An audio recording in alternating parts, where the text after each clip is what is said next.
Hello, I'm Somesh Ratre, third year student of Engineering Physics department at IIT Bombay, and this is for the course PH421 Photonics. And our uh, topic for our group is EIT, that is electromagnetically induced transparency. And it is a fascinating phenomenon in the field of optics and quantum physics. It allows for the manipulation of transparency or opacity of a material to light in a controlled manner. So it was first described theoretically by Aris et al. Although EIT shares some features with processes described earlier by Gray et al. And by Tiwari and Agarwal, like earlier. And it also shares some similarity with the process known as lasing without inversion. And it was discovered and developed over a period of time, and it was like a revolutionary discovery. It was having various applications in the modern engineering quantum, the world. Superposition states within atoms or molecules using carefully tuned laser fields. So EIT renders a material transparent to specific wavelengths of light, even in the presence of significant absorption properties. This remarkable phenomena has far-reaching application, and it can do a lot of things, including the development of slow light for signal processing, quantum memory for quantum communication, and high precision spectroscopy. So, it has been observed both in atomic systems and in solids. Laboratory studies have confirmed that EIT it can be used to enhance the efficiency of nonlinear optical processes, including nonlinear frequency conversion and optical phase conjugation. So now we can discuss about the discovery of EIT. So it was first discovered in the 1990s by a team of physicists, including Stephen E. Harris and Lene Westergaard Howe at Harvard University. So they were able to demonstrate the complete control of light transmission through using a laser combination of laser beams and atomic vapor. So it can be the key experiments and discoveries that led to the recognition of EIT. It can be summarized as follows. So laser coding and saturated observation or absorption. At first. The technique of saturated absorption was developed where laser light is used to probe the energy level of atoms in a dense medium. So in the context, EIT saturated absorption plays a crucial role in the experimental setup for creating and observing EIT.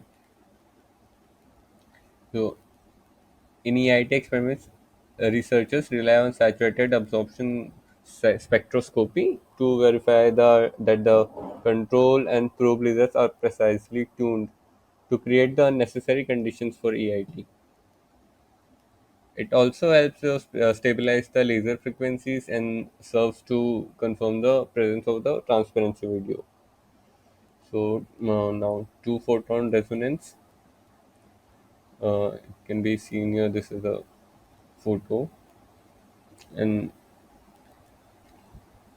Stephen Harris and his team were working on saturated absorption spectroscopy using a rubidium vapor. Okay, rubidium vapor. They used it, and they noticed when the two laser beams were used, one to excite atoms, another to probe their energy levels. They observed a remarkable phenomena. So when the so when the probe laser was tuned to a specific two photon resonance condition, the absorption of light by the atoms decreased significantly. This unexpected transparency effect was the first into EIT. Okay, so now dark state polaritons. The researchers further investigated his phenomenon and found that it was associated with the creation of a dark state polariton. Dark states are quantum superpositions of atomic states that are decoupled from light absorption. The presence of dark state explained the transparency observed in the atomic vapor, the rubidium vapor, and now we can know about the controlled transparency. The most significant aspect of her discovery, it was the ability of precisely control precisely control the transparency of the atomic vapor. So we can adjust the frequency and intensity of the laser beams. They could switch the medium from being opaque to transparent at will, like it's their will. They can change it to transparent or opaque. This was a groundbreaking development because it represented a high degree of control over the interaction between light and matter. So we have discussed how EIT was discovered. It was mainly by this laser coding and saturated absorption, dark shade polaritons, controlled transparency, and the scientists were from, of course, Harvard University, Stephen E. Harris and Lenny Westergaard. Oh, okay. So, thank you. Hi, my name is Lakshay, and I will be giving the explanation of electromagnetically induced transparency. So, electromagnetically induced transparency involves a complex interaction between light and atoms. So, EIT is a concept of quantum superposition. In a typical atomic or molecular system, electrons can occupy discrete energy levels, and transitions between these levels are possible for phenomena like absorption and emission of light. In EIT, a quantum superposition state is engineered, allowing the atom or molecule to simultaneously exist in multiple energy states. This superposition state is often referred as dark state. Second is the energy level diagram. So EIT typically involves a three-level atomic or a molecular system. Although more complex schemes with multiple energy levels are possible, the three level includes ground state, excited state, and the dark state. First I will explain you the dark ground state. So the ground state is the lowest energy state of the system, and the excited state, a higher energy state to which the system can be excited by the incoming light, is the excited state. And the dark state, this is the key to the EIT. It is a quantum superposition of the ground and the excited state and is engineered to decouple from light absorption. Now, third, I will explain laser fields. EIT requires the use of laser beams with specific frequencies and intensities to manipulate the energy level of atomic or molecular system. The two lasers which are typically used are the probe laser and the pump laser. Firstly, the probe laser. This laser is used to measure the system transparency or opacity. Its frequency is typically close to the transition between the ground state and the excited state.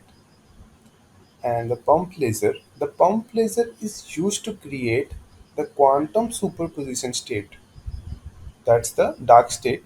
Its frequency and intensity are adjusted to produce the desired dark state. Now, the main part, quantum interference. So, the EIT relies on the interference of quantum amplitudes, which leads to the control of the system transparency. So, I will explain how it works. Okay. The probe laser, which is close to the ground excited state transition, is absorbed by the atoms and lead to opacity. The pump laser, with its specific frequency and intensity, changes the energy level and creates the dark state. The quantum interference between the amplitude of the probe laser being absorbed and the pump laser creating the dark state leads to destructive interference. This destructive interference results in a dramatic reduction in the absorption of the probe laser, making the medium transparent to it. This is the quantum interference.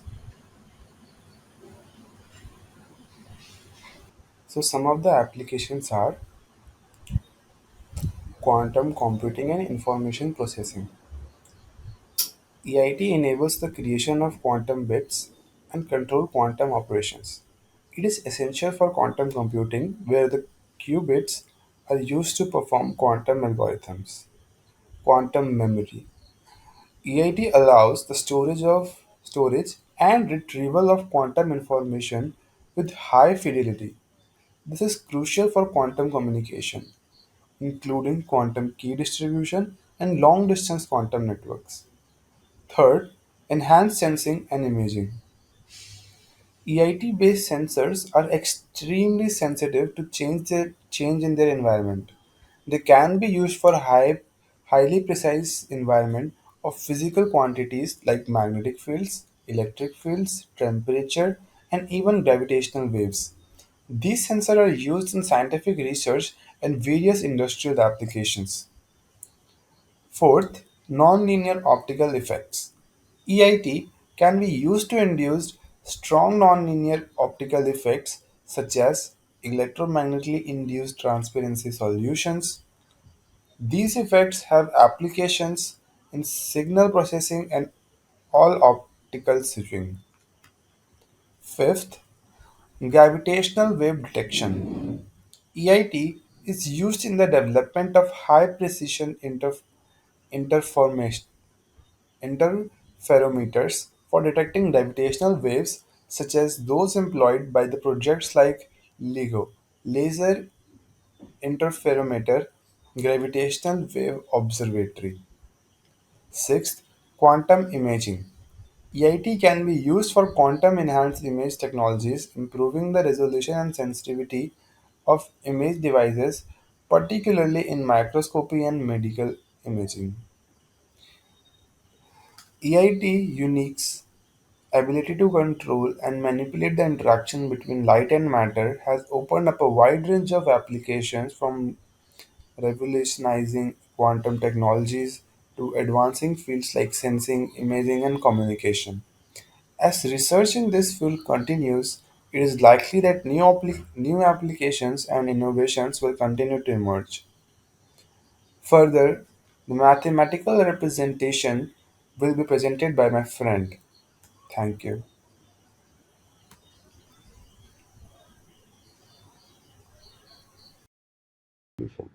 The mathematical description of EIT involves a system of quantum equations known as density matrix equations, which is used to model behavior of the atoms under the influence of laser fields.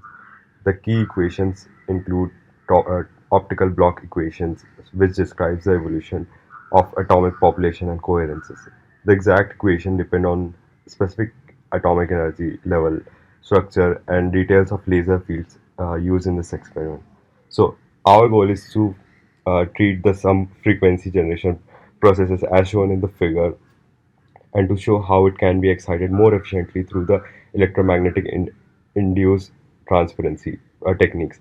As a first step, we examine how absorption at a very specified frequency can be essentially eliminated by means of a EIT process. Later in this section, we shall do the study of some frequency generation and show that non-linear response leading to this process remain large even when linear absorption at the output frequency is eliminated. We thus first examine how linear absorption at frequency omega 4 is modified by intense saturating field of amplitude Es at frequency omega s.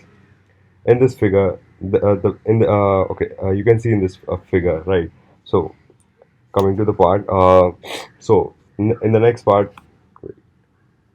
yes, in this part we need to include states like A, D, and C in the atomic wave function. Common sense might suggest that we thus express the wave function as this. So where H bar omega j is the energy level of J, and solve the Schrodinger equation to determine the time evolution of the expansion coefficients C, she dash A, she dash G, T. But in fact, the calculation proceed much more simply if instead we work in the interaction picture and represent the wave function as this part. So, um, okay, so this representation makes sense because in the driven system, the coefficient are expected to oscillate at the driving frequency, not as a resonance frequency. So we might require psi of r of t obeys Schrodinger equation of the form this one. So where the rotating wave function, where this is the rotating wave function, and electric dipole approximation, we can express the interaction energy as this. So now we further proceed to derive equation of motion of for the coefficient Cj. We begin by introducing the wave function into Schrodinger equation to obtain this equations. Thus, when this result into three separate equations by a usual procedure of multiplying successively by u a dash u d dash and u c dash and by also by integrating the resulting equation all over the place. Assuming the quantities uj to be orthonormal, we obtain these equations. This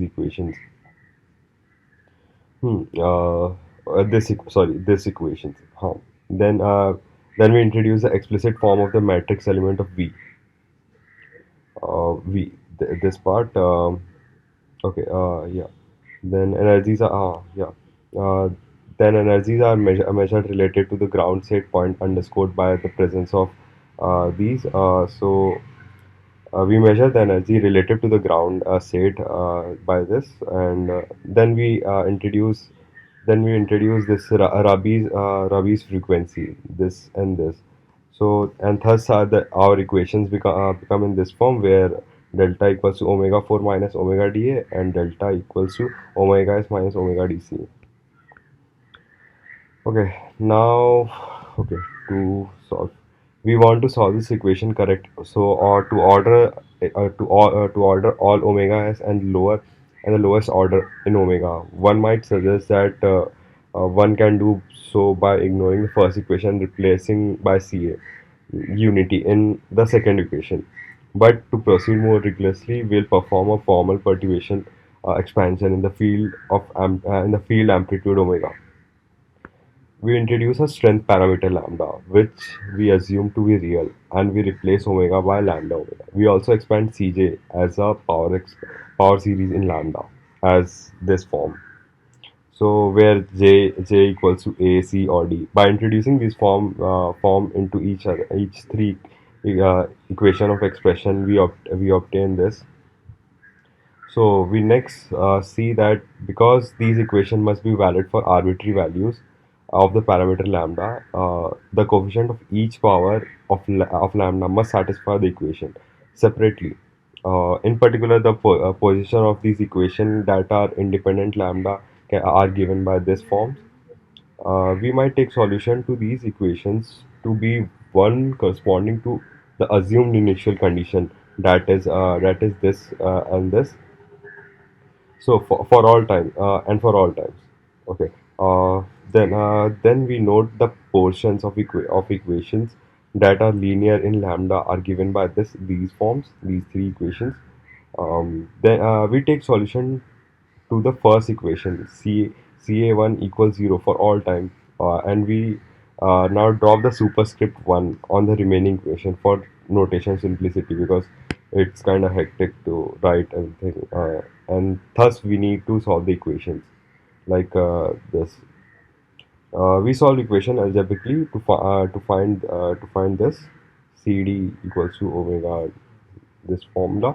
Then the physical quantity of primary interest, the physical quantity of primary interest in the induced dipole moment, which can be determined as follows in this form.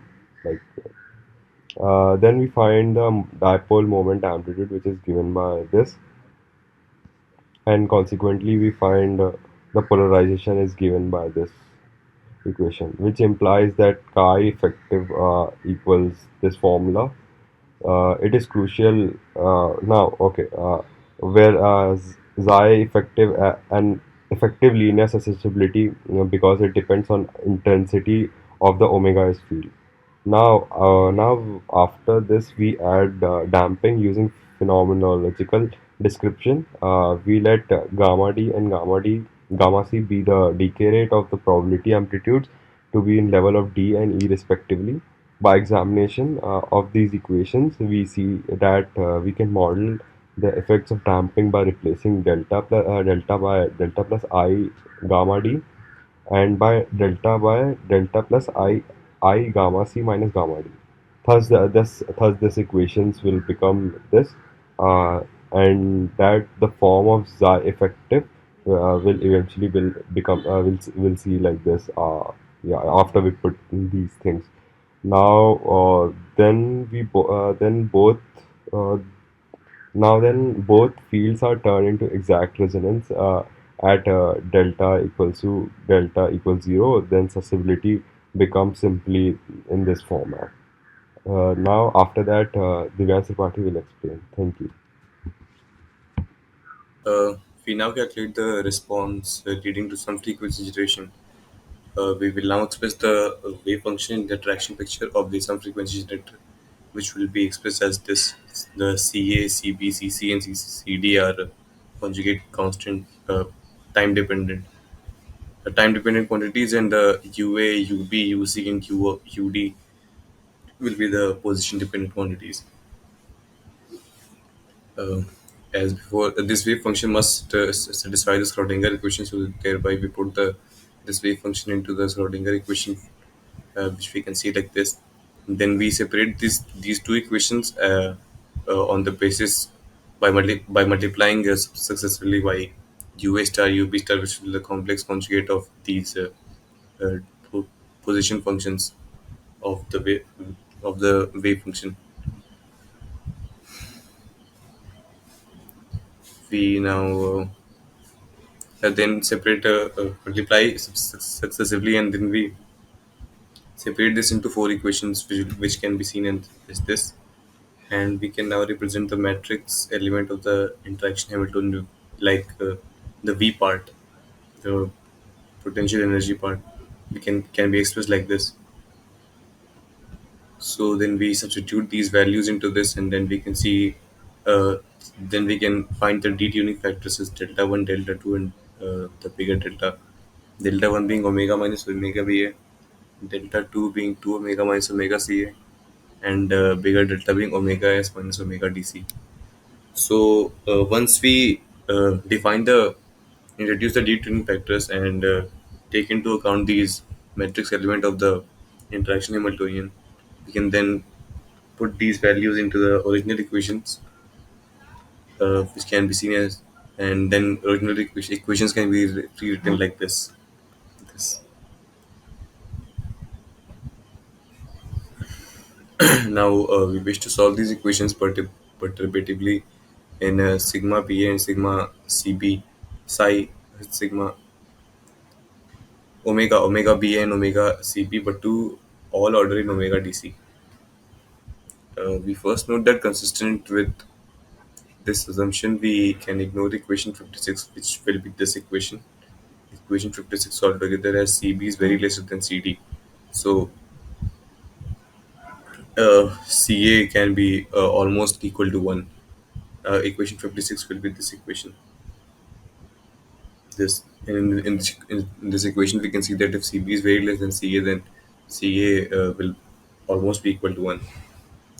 Now, in the equation 57, the next equation, the exact next equation, this one, we can drop the last term because CC will be very less than CB. These two constants will be very less, so we can ignore the term, and then taking the previous value of CA as 1 and taking the CB dot equal 0 for the steady state solution, we find the value of CB as omega BA by delta 1. Delta 1 is one of our detuning factors.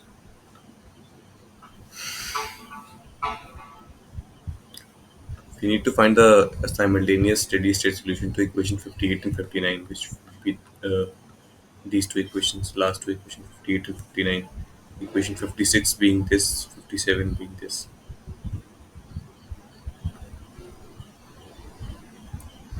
we need to find the simultaneous steady state solution to these equations. Then we set the time derivative to zero to obtain this. So we take the time derivative of these two equations and we put it as zero. So we find the CC and CD part also in terms of sigma and delta. We then introduce first of these equations into second and make use of equation 60 to obtain. Equation 60 will be this equation. So we substitute one value into other of these equations and then we find the complete value of CD, uh, which will be equal to omega DC, omega CB, omega BA, the negative with negative sign, and in the denominator delta 1 and delta 1 delta 2 plus delta minus this square. The induced dipole moment at the some frequencies will be calculated as this value. This will be the induced dipole moment, and yeah, we just find the complex amplitude of the induced dipole moment is given by. Then this will be the um, this will be the value of the dipole moment, but the absolute value of the complex amplitude will be calculated as this, which is this, and then from this equation we find the value of chi3. The value of chi3 can be written as this equation. Now, to take into account the effect of damping, we see that we can add the results of damping by just replacing the delta 2 value, the first determining value delta 2, with the damping constant, in this case delta 2, with delta 2 plus I omega c, and replacing the delta 2 plus delta part with delta 2 plus delta plus I omega d part, which will be the damping factors. And then if we take into account the damping, the final value of chi3 will be this, replacing the values of delta 2 and delta 2 plus delta. Uh, Know that in limit the when omega dc tends to zero, this result reduces to the usual expression of resonant contribution to the third order susceptibility. Uh, some of the numerical predictions given in this equation this are shown in the plot, which will be above. Wait, in this plot we can see, uh, we see that each case of non-linear response remains appreciable at the position of initial resonance and even shows a peak for the condition. Okay, so this was my part. For understand. Thank you. Hello everyone, my name is Utpal Kumar and I am going to explain the graph part of the presentation. I am going to explain the Kaiwan effectives plot, and so here we go. Kaiwan effective is equal to n upon epsilon naught h bar into modulus of nu dA square into common bracket delta plus iota gamma c upon modulus of omega s square minus common bracket delta plus iota gamma c into other common bracket delta plus iota gamma d. Now illustration of the reduced optical absorption based on AIT. So now we plot the graph between imaginary part of chi1 versus delta. So here is the code for the graph of chi1. So first we need to import these two library numpy and matplotlib.pyplot. So we import these two library and after that we define the function called calculate chi1 to describe the equation of chi1, and here is the numerator is same as this and denominator is the same as this. Here we take some expression like we take h is equal to 1 or epsilon naught is equal to 1 Okay, or this function is return the chi value, and now we define the parameter of this value which we take the variable.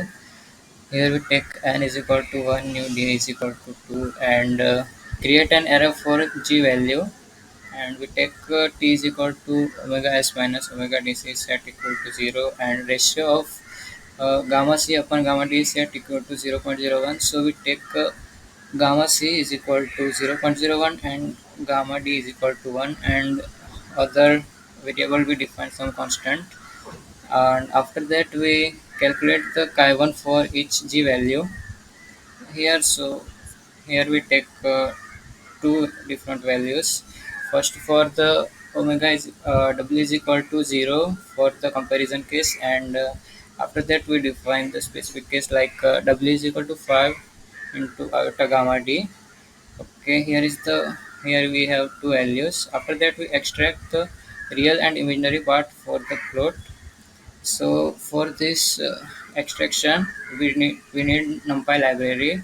So we use this function from NumPy library np.real to get real part, and for imaginary part we use np.imaginary, and we get the two different for two chi1 values imaginary part, and after that we start plotting our graph, and for the so yeah, for the we have two chi values, so we need to plot two graph, for one for the omega w is equal to 0, and other graph for the omega 0 to 5 times iota gamma d, and after that we define x and y label axis and title of the plot, and after that we show the graph. Yeah, here is the graph for the chi1 effective versus delta function. Here is the we take imaginary part of the chi1, and for this case we take omega s is equal to 5 times gamma d, and note that the absorption spectrum is shown in the presence of the strongly saturating field. This is for the strongly saturating field, and yeah. Okay, for the second graph we have the same equation. All the code is same for from above, but the difference is for this time we use w is equal to 0.4 times iota gamma d, and this part is for the absorption spectrum is shown in the presence of weakly saturating field.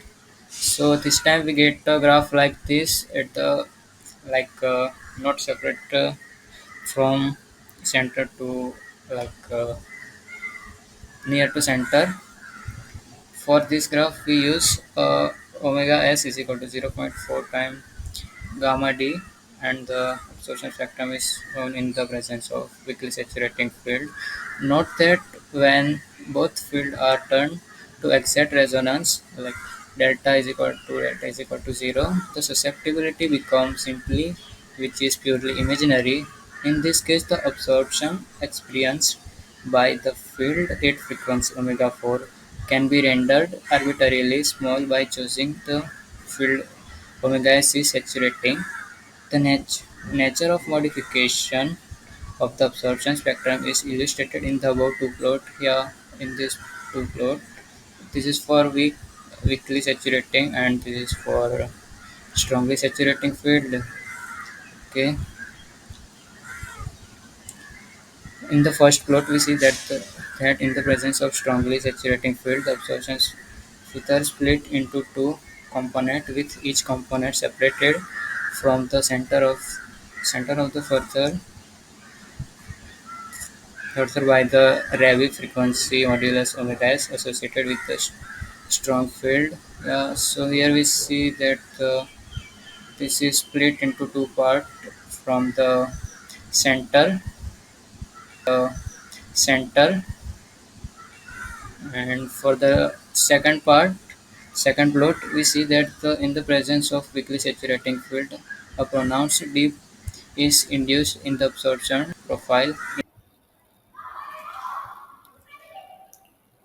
So I'll be explaining that how we plotted the graph for chi3 and delta using Jupyter notebooks. So the magnitude of the non-linear response leading to the sum frequency generation is shown here. In each case, the non-linear response remains appreciable at the frequency of nearly complete transparency. The limit omega dc, which tends to 0, this result reduces to the usual expression for the resonant contribution to the third order susceptibility. We see that in each case, the non-linear response remains appreciable at the position of initial resonance and even shows a peak for the condition of last panel. So now coming to the codes, we imported the necessary libraries to operate the numerical operations and plotting. So firstly, the Python function calculate chi that takes several parameters as input and computes the value of chi3 based on provided formula. This is the formula, and we define all the parameters in this formula according to our need. So here is the numerator part. We took all this mu as a constant, and here's the denominator part. We take delta 2 as g2 and delta 1 is as g1. Here abs means absolute, and this represents square of omega dc. Omega dc here is w. So now coming to the next part.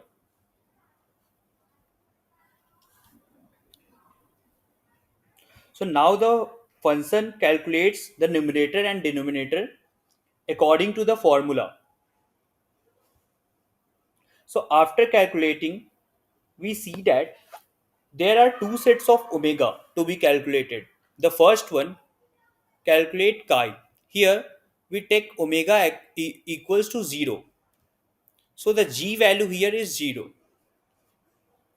The second one, which is 5 times the omega is 5 times the omega is 5 times of iota gamma d.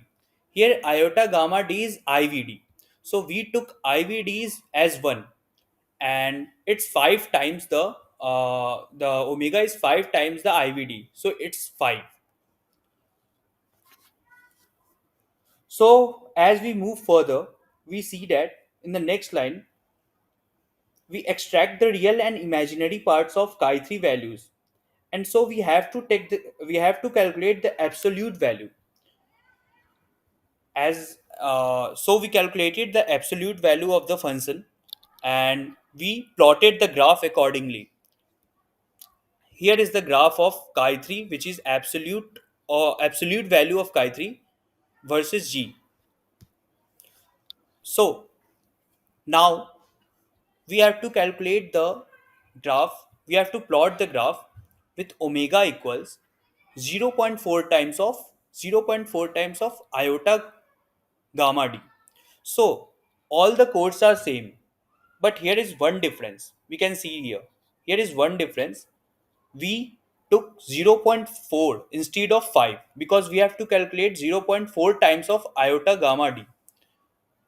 So the graph is plotted here as it is the same absolute value of chi3 versus delta, and omega here is 0 0.4 times of iota gamma d. So now this graph provides valuable insights into the non-linear optical properties of a material. Here is what you can learn from a chi3 versus delta graph. Resonance behavior. The first one. The graph can reveal how the material responds when the incident light frequency is close to the resonant frequency of the material. At or near resonance, when delta approaches to 0. Okay. The third order susceptibility can have significant values. The graph may exhibit peaks or resonance features at these points. The second one, dispersion and damping. The shape of the graph away from resonance for delta, which is not equal to 0, provides information about the dispersion and damping properties of the materials. The imaginary parts, which we calculated, of the detuning parameters, gamma c and gamma d, contributes to the broadening and shape of the curve. The third one, which is non-linear effects. Area of the graphs where chi3 is non-zero indicate the potential for non-linear optical effects. A strong third order susceptibility implies that the material can exhibit non-linear phenomena when exposed to the intense light. So, moving to the fourth one, the optimal operating points. Engineers and researchers can use the chi3 and delta chi3 versus delta graph to identify the optimal detuning conditions for various nonlinear optical applications. For instance, it can help determine the best operating parameters for devices like optical parametric amplifiers or frequency converters. So overall, the chi3 versus delta graph is a powerful tool for characterizing and predicting the nonlinear optical behavior of materials. It provides a visual representation of how a material responds to a different incident light frequencies and detuning conditions, allowing for the design and optimization of nonlinear optical devices and systems. So thank you.